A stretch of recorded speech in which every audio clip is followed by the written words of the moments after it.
I was running the excavator when my phone buzzed against my hip. 3:30 on a Tuesday, middle of another foundation pour, and Frank Morrison was calling me. Frank never called during work hours. Hell, Frank barely called at all. We'd been neighbors for 8 years, nodding over fence posts and borrowing tools, but phone calls meant something was wrong.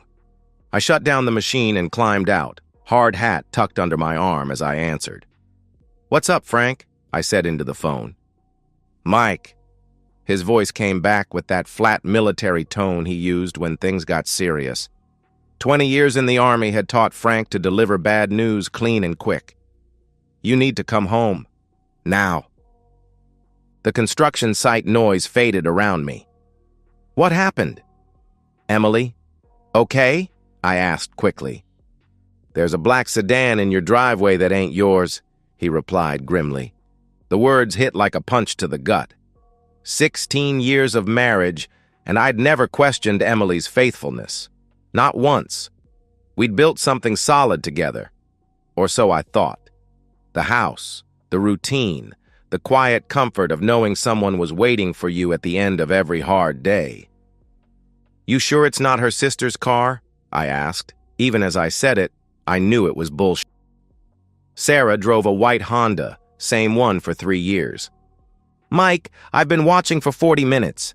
That sedan's been there since noon. Emily came home at 12:15. She's been inside with whoever drives that car ever since," Frank explained. My hands started shaking. The phone felt slippery against my ear, and I had to grip it tighter. Around me, the crew kept working, pouring concrete like the world hadn't just tilted sideways. "Frank," I started, "get in your truck and drive home. Don't call her. Don't text. Just come home and park on the street. I'll be waiting," he commanded. Then the line went dead. I stood there for a full minute, staring at the phone, trying to process what Frank had just told me. Emily. My Emily. The woman who made coffee every morning at 5:45 so it would be ready when I woke up. Who fell asleep watching old movies on my shoulder every Sunday night. Who'd cried when we couldn't have kids and held my hand through my father's funeral last spring. But Frank didn't make mistakes. 20 years of military service had trained him to observe and report facts, not speculation. If he said there was trouble at my house, there was trouble at my house. I told my foreman I had a family emergency and drove home in a haze. The familiar streets of our neighborhood looked different somehow, like I was seeing them through someone else's eyes. The Hendersons' yellow house with the overgrown hedge. The stop sign at Maple and 3rd where teenagers always ran the red. The coffee shop where Emily and I had our first date 17 years ago. All of it felt foreign now, like props in a play I didn't know I was performing in. Frank was waiting in his driveway when I pulled up. He walked over to my truck before I'd even turned off the engine, moving with that purposeful stride that had never left him despite being retired for 5 years. His gray hair was buzzed short, and his weathered face was set in hard lines. "Black Audi," he said without preamble. "License plate starts with JTR. Been here 2 hours and 20 minutes. I looked at my house, our house, and saw the sedan parked in the driveway like it belonged there, right where I usually parked my pickup after work. The front door was closed, but the living room curtains were drawn tight. They were never closed during the day. "What do I do?" I asked. The words came out cracked and small. Frank's expression softened just a fraction. "You document everything. Get your phone out and start recording. Whatever you find in there, you record it. Don't react, don't yell, don't throw punches. Just record," he instructed firmly. "Frank, I can't," I protested. "You can and you will," he interrupted. "You've got 16 years invested in this marriage and half your assets tied up in that house. You don't want to give her lawyers any ammunition to use against you, so you stay calm, you record everything, and you let the evidence speak for itself." He was right. I knew he was right. But knowing something and doing it are two different things when your world is collapsing around you. I pulled out my phone and opened the camera app. My hands were steadier now.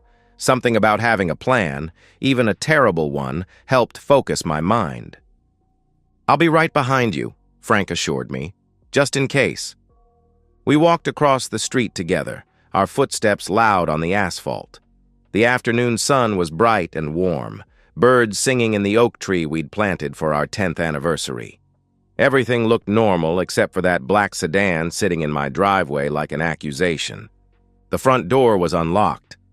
It was never unlocked when Emily was home alone.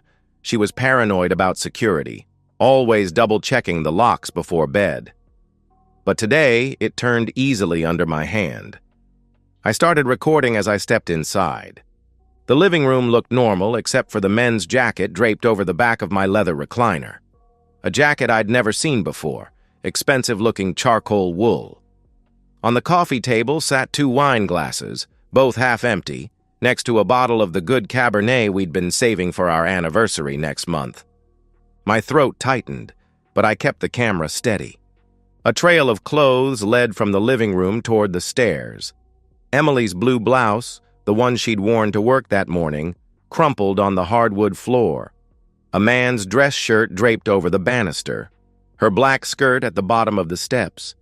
Each piece of clothing was another nail in the coffin of our marriage. But I recorded them all. Frank stayed close behind me, saying nothing, his presence solid and reassuring. The sounds from upstairs made my stomach clench.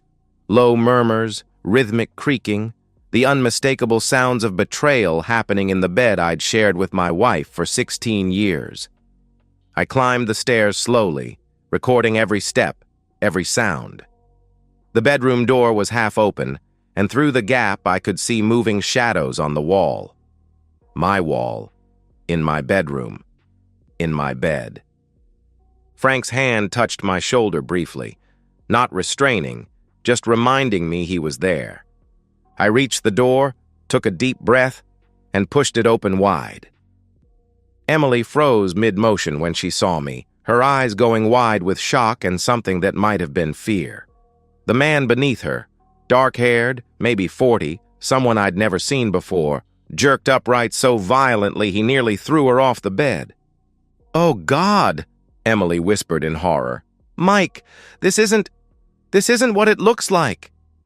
I kept the camera rolling, capturing everything.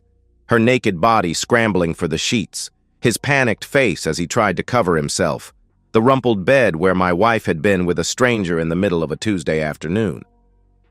"This isn't what it looks like," I repeated her words back to her, my voice flat and emotionless. "What does it look like, Emily?" The stranger finally found his voice. "Look, man, I didn't know," he stammered. "Shut up." Frank's command cut through the room like a blade. He stepped around me toward the bed. "Both of you, shut the hell up." Emily wrapped the sheet around herself, tears starting to stream down her face. "Mike, please, let me explain," she pleaded desperately. "There's nothing to explain," I replied coldly. I kept recording as Frank grabbed the stranger by the arm and hauled him out of bed. The man stumbled, trying to maintain some dignity while completely naked and obviously terrified. "Get your clothes," Frank told him with deadly calm. "You've got 60 seconds to get dressed and get out." "Wait, you can't just—" the stranger protested weakly. Frank slammed him against the bedroom wall hard enough to rattle the family photos hanging there. 2 quick punches to the solar plexus left the stranger gasping and doubled over, all fight knocked out of him. 50 seconds, Frank said conversationally. The man stumbled toward his clothes, pulling on pants and shirt with shaking hands. He kept glancing at me, at the phone recording everything, at Frank who stood ready to deliver more punishment. Emily huddled on the bed, crying harder now, her mascara leaving black tracks down her cheeks. "Mike, please stop recording," she begged through her tears. "Please, we need to talk about this." "We needed to talk about this before you brought him into our bed," I answered with icy control. The words came out calm and measured, like I was discussing the weather. Inside, I felt hollow and cold. "Get dressed and get out of my house." "This is my house, too," she started to argue. "No," I cut her off sharply. I kept the camera on her face, making sure to capture every expression. Remember that prenup you signed 16 years ago? The one you thought was romantic because I was so committed to marrying you? Turns out it's not so romantic when you're the one violating it." The color drained from her face. She'd forgotten about the prenup. I could see it in her eyes.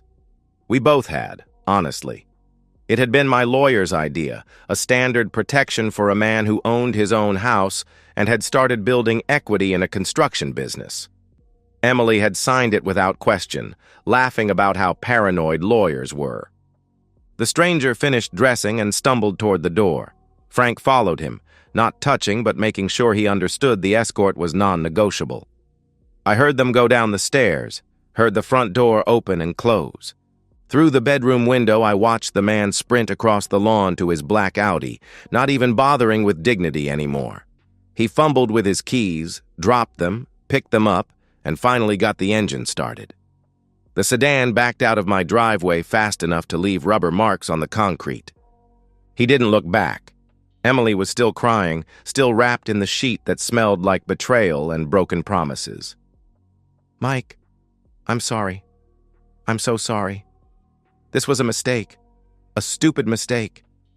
It doesn't mean anything," she sobbed.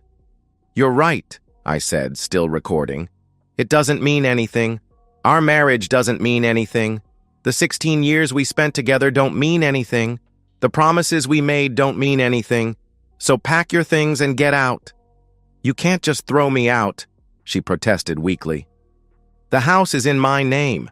The prenup you signed waives any claim to marital property in case of adultery. I've got video evidence of your infidelity recorded in high definition," I stated with brutal clarity. I finally stopped recording and slipped the phone into my pocket. "You've got no legal standing to stay here, and I've got every right to have you removed if you refuse to leave voluntarily." She stared at me like she was seeing a stranger. And maybe she was. The man who'd loved her unconditionally for 16 years was gone, replaced by someone who understood the value of preparation and documentation. "Where am I supposed to go?" she asked helplessly. "That's not my problem anymore," I replied without emotion. Frank returned, closing the bedroom door behind him. "Coast is clear. Your boyfriend won't be coming back anytime soon," he reported. "He's not my boyfriend," Emily whispered. "Then what is he?"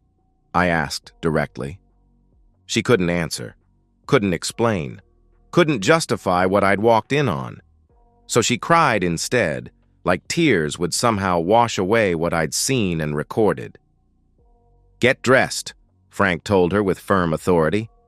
"Pack what you need tonight. You can come back for the rest when Mike's at work, but you're not staying here." Emily looked between us, searching for some crack in our resolve. Finding none, she slowly got up and began pulling on clothes with shaking hands. Every movement was careful and deliberate, like she was afraid sudden motion might shatter whatever remained of her world. 20 minutes later, she was gone. Suitcase packed, car loaded, driving away from the house we'd shared for 16 years of marriage. She didn't say goodbye, didn't try to explain again. Just left, taking nothing that wasn't clearly hers. Frank locked the front door behind her and turned to me. "Beer?" he offered simply. I nodded. We settled in the living room, cold bottles in hand, watching a baseball game on the television like it was any other Tuesday evening. Like my marriage hadn't just exploded in the space of an hour. We didn't talk about what had happened, didn't analyze or speculate or plan next steps, just sat in comfortable silence, two men who understood that sometimes the most important conversations happen without words. The game went into extra innings, but neither of us minded. My lawyer, Janet Morrison, no relation to Frank despite the name, reviewed the video evidence with the clinical detachment that made her worth every dollar I paid her. She'd handled my business contracts for 5 years, but this was our first foray into family law. "This is about as airtight as it gets," she said, closing her laptop after watching the recording for the second time. "The prenuptial agreement is ironclad, and your video documentation eliminates any possibility of her claiming emotional distress or denial. She can't argue the adultery didn't happen when we have HD footage of her in the act." We were sitting in her office on Thursday morning, 2 days after my world imploded. Emily had been calling and texting non-stop, alternating between apologies and threats, begging and demands. I'd forwarded everything to Janet without reading most of it. "What about the house?" I asked. "Completely yours," she answered confidently. "The prenup specifies that marital property acquired before the marriage remains with the original owner, and assets acquired during the marriage revert to the injured party in cases of documented infidelity." Janet pulled out a legal pad covered with notes. "She signed away any claim to your pension, your business assets, even the joint savings account." "She's got nothing?" I confirmed. "She keeps her personal belongings and her car. It's in her name only. Everything else belongs to you," Janet explained with professional satisfaction. "The divorce should be finalized within 60 days if she doesn't contest it." "What if she does contest?" I pressed. "With this evidence?" "Her lawyer would advise against it.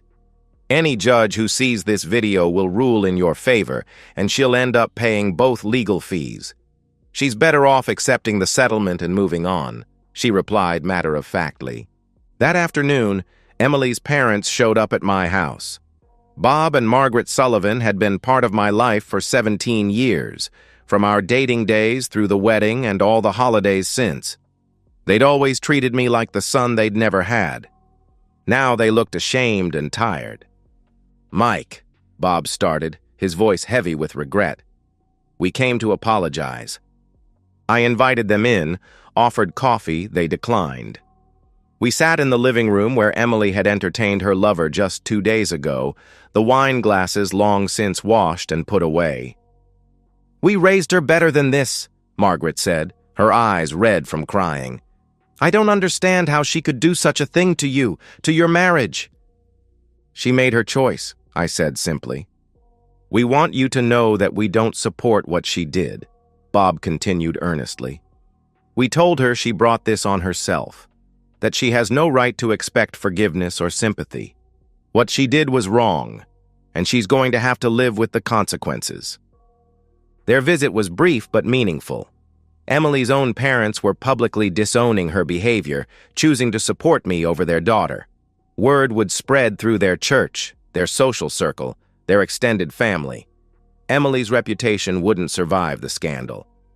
Frank stopped by that evening with 2 six-packs and an update on the neighborhood gossip. "Talked to Mrs. Henderson this afternoon," he said, settling into his usual spot on my couch. "She saw the whole drama with your wife's boyfriend running out of here half naked. Word's already spreading." "Good," I replied with satisfaction. "Emily's been staying with her friend Karen, but I heard Karen's husband isn't happy about it.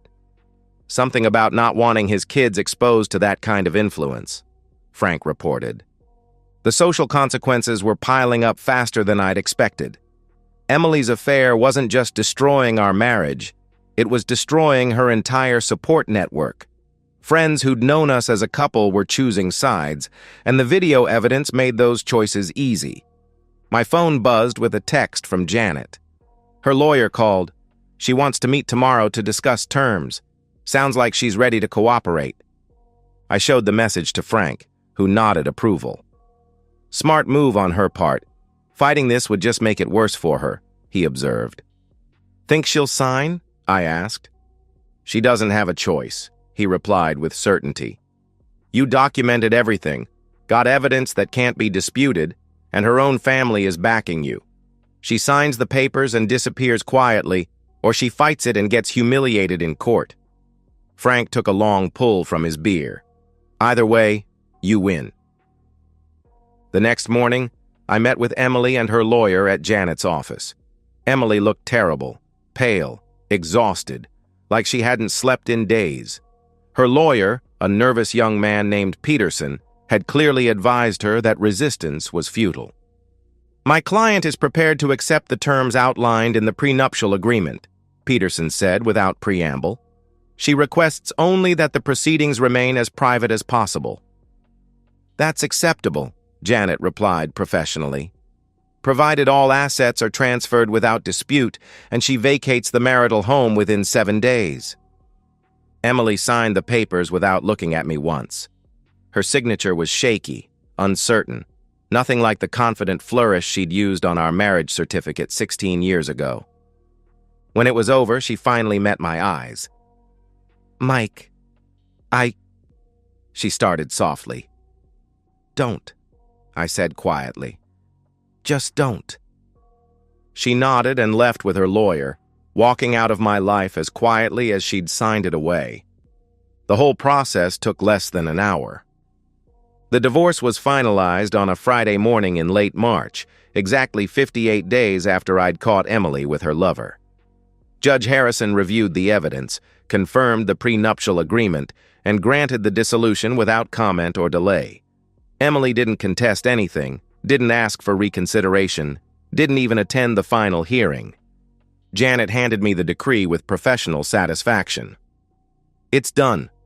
The house, your business assets, your pension, the joint accounts, everything transfers to you as of today.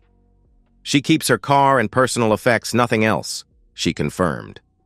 I felt a strange mixture of relief and emptiness. 16 years of marriage reduced to legal documents and asset transfers. But it was clean, final, and completely in my favor.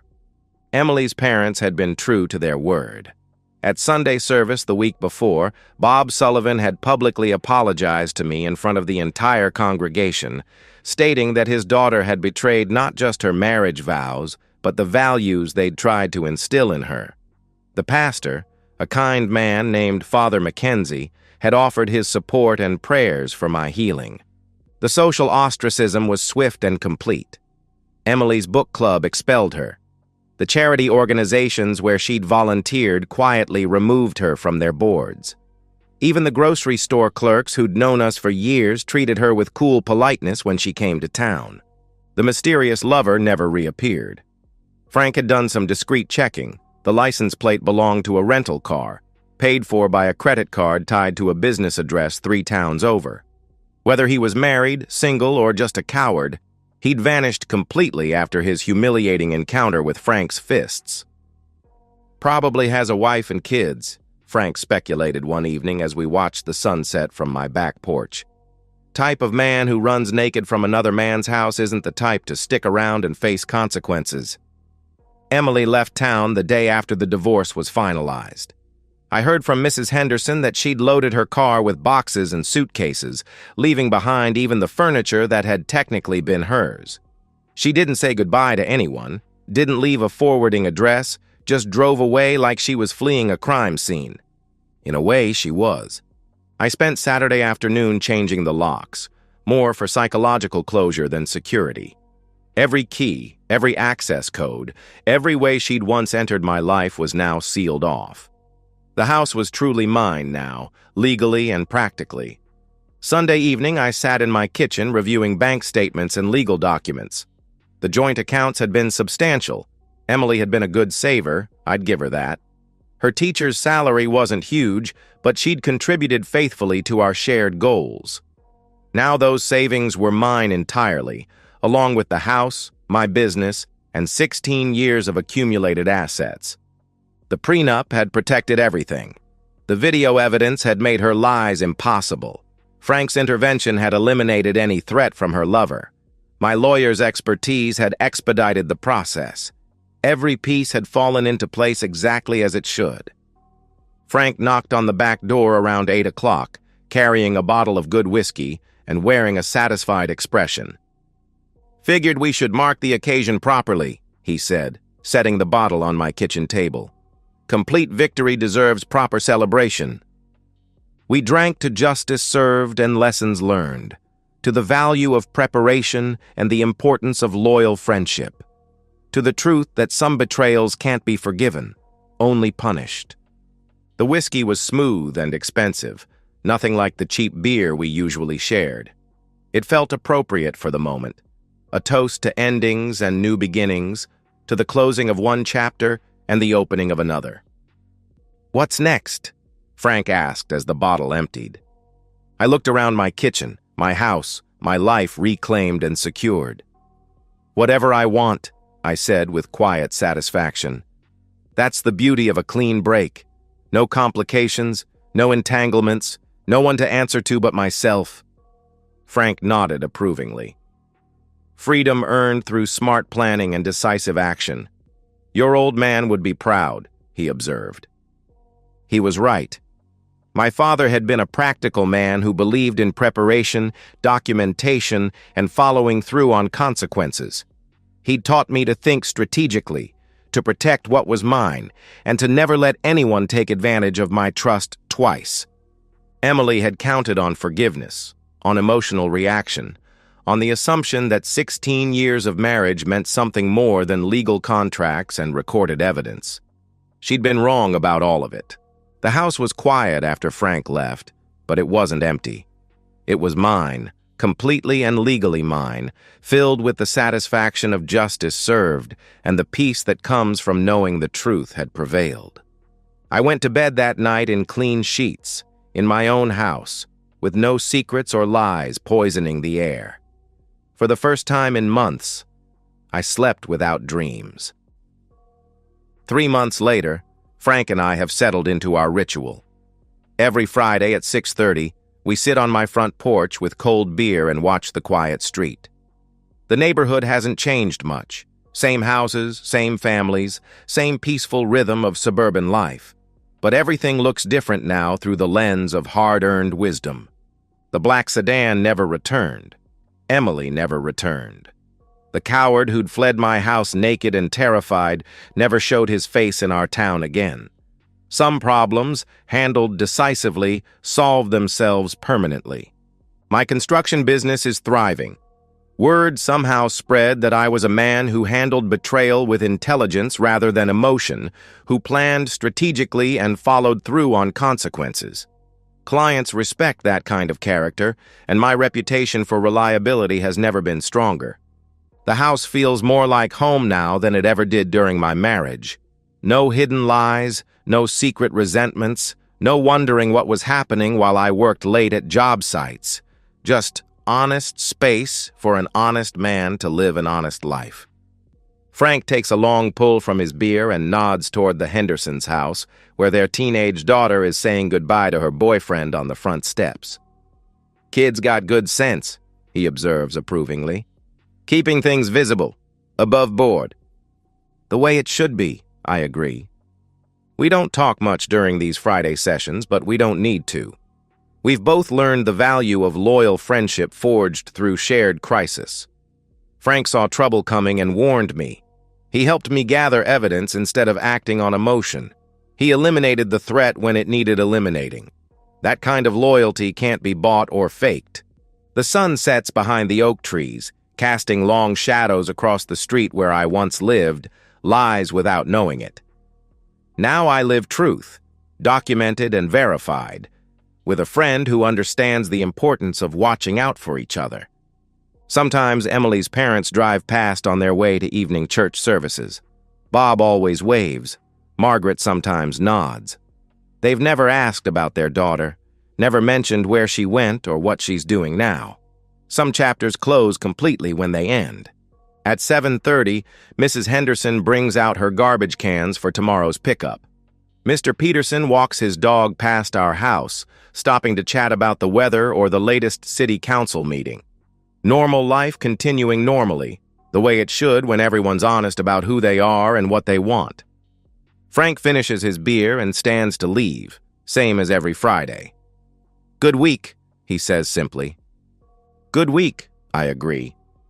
I stay on the porch after he goes, watching the street grow quiet as families settle in for the evening. Lights come on in windows. Television screens flicker blue in darkened living rooms. The ordinary magic of people living honest lives in honest homes. My phone doesn't ring with desperate calls or angry texts anymore. My mailbox doesn't fill with lawyers' letters or bills for someone else's mistakes. My house stays exactly as I leave it. No evidence of betrayal hidden in bedroom shadows or wine glasses on coffee tables. The peace isn't just the absence of conflict. It's the presence of truth, earned through strategic thinking and decisive action. It's knowing that preparation matters, that loyalty has value, and that some bridges burn completely when they're built on lies. At 8 o'clock, I lock up and go inside, turning off the porch light behind me. Tomorrow, I'll work another honest day, come home to my honest house, and know that everything I see is exactly what it appears to be. Next Friday, Frank and I will sit here again, watching over our quiet street like sentries guarding against the return of lies and betrayal. Two men who learned the hard way that some friendships are forged in crisis, some victories are earned through preparation, and some peace comes only after justice is served. The street is empty now, peaceful under the streetlights.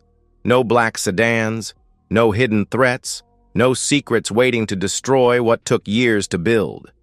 Just truth finally, and the satisfaction of knowing it will stay that way. And so, we've reached the end of today's story. Was it what you expected, or did it take a twist you didn't see coming? I'm curious to hear your thoughts. Share them in the comments below, and let's get a conversation going. If this story kept you hooked, make sure to hit that like button. And if you're new here or just haven't subscribed yet, now's the perfect time to join our community. I bring you fresh, captivating stories every day, so click that subscribe button and turn on notifications so you never miss out. Thanks for watching, and I'll see you in the next one.